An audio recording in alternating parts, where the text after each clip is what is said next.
আধুনিক কৃষি যন্ত্রপাতির যুগে গরু মহিষের জোয়াল-ময়ের প্রচলন উঠে গেছে প্রায়। এ সময়ে ঘোড়া দিয়ে হাল চাষ তো বিরল ঘটনা, কিন্তু সিরাজগঞ্জের তারাশে দিন দিন জনপ্রিয়তা পাচ্ছে এই ঘোড়া দিয়ে হাল চাষ। স্থানীয় কৃষকরা জানান, পুরো উপজেলাতে গরুর জোয়াল মই নাই। মহিষ দিয়ে 1 থেকে 2 জন মই দিয়ে থাকেন। ট্রাক্টর বা পাওয়ার টিলার সাধারণত প্রয়োজনের সময় পাওয়া যায় না। বিশেষ করে ঘোড়ার ময়ে জমির মাটি সঠিকভাবে সমান হয়, এজন্য জমিতে সেচ দিতে সুবিধা হয়। প্রতিটি ধান গাছের গোড়ায় সম পরিমাণে পানি থাকে, এতে জমির ধান ছোট বড় না হয়ে একসঙ্গে বেড়ে ওঠে, ফলনও অনেক ভালো হয়।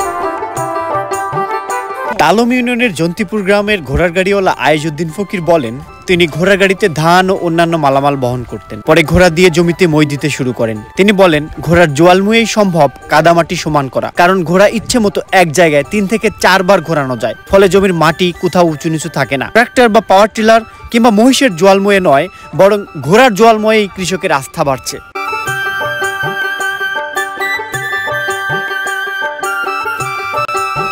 সিরাজগঞ্জ থেকে আরমান শাহ, কৃষাণ টিভি।